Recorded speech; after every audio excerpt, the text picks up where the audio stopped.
Dena, and I will be leading our practice today. My colleague Andrea will be moderating our session, so if you have any questions, feel free to do so in the chat box. And if you would, please keep yourself muted to help minimize distractions. So today I am going to introduce a practice called a self-compassion break.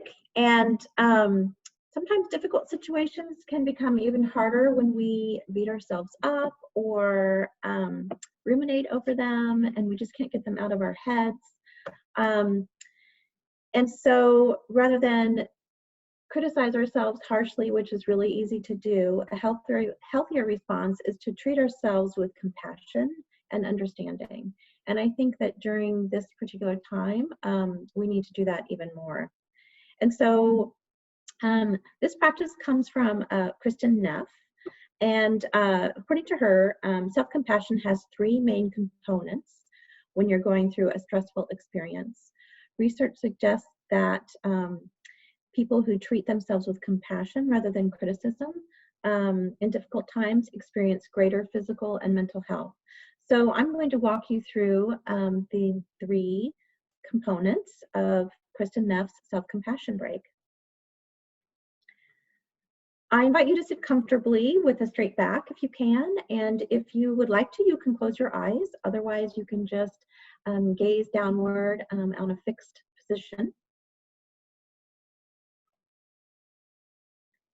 And I'd like you to think of a situation in your life that is difficult or perhaps causing you stress. I imagine that right now that might not be too difficult to come up with.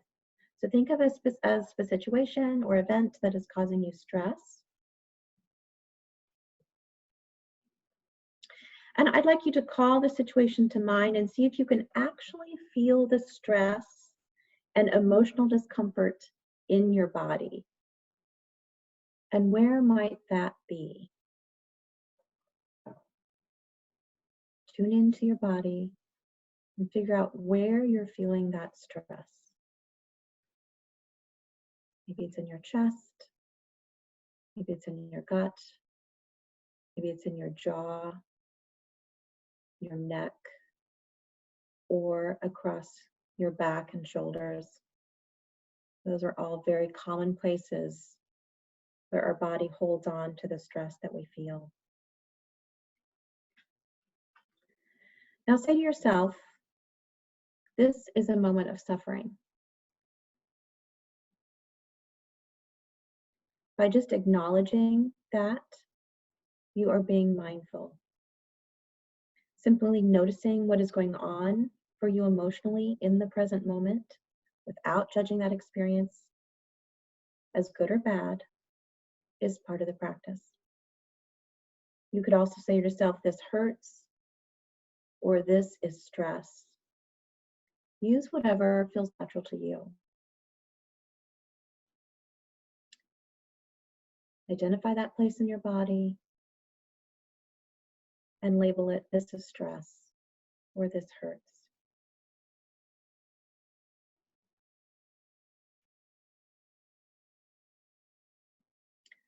Next, say to yourself, suffering is a part of life. This is a recognition of your common humanity with everyone else, that all people have trying and stressful experiences that give you something in common with the rest of humanity, rather than make you feel isolated or abnormal or different. Unites us. Other things you could say include, other people feel this way, or I am not alone. We all struggle in our lives.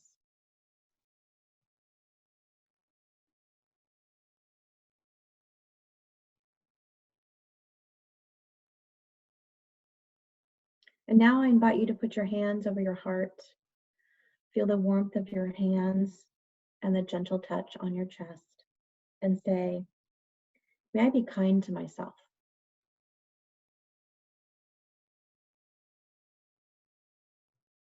This is a way to express self-kindness. You can also consider whether there is another specific phrase that would speak to you in that particular situation. For example, may I give myself the compassion I need? May I accept myself as I am in this moment? May I forgive myself? May I be strong? May I be patient?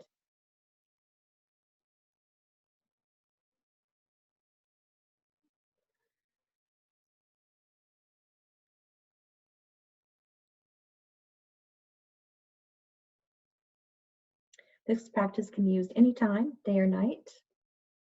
If you practice it in the moment of in moments of relative calm, it might be easier for you to use when you are feeling stressed and overwhelmed.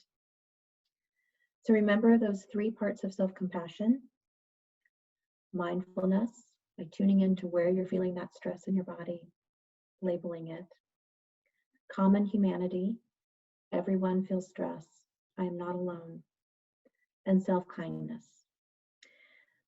May I be kind to myself. May I forgive myself. May I be strong. May I be patient. I hope you enjoyed this practice. Thank you for joining us today. We hope that this practice will serve as a tool to support your well-being during this time. Please remember to check out the virtual room of refuge for other resources to build your resilience. These mindful moments will be recorded and available to you there as well. And I think Andrea put the link to the virtual room of refuge in the chat box. I'm going to make sure there were no questions.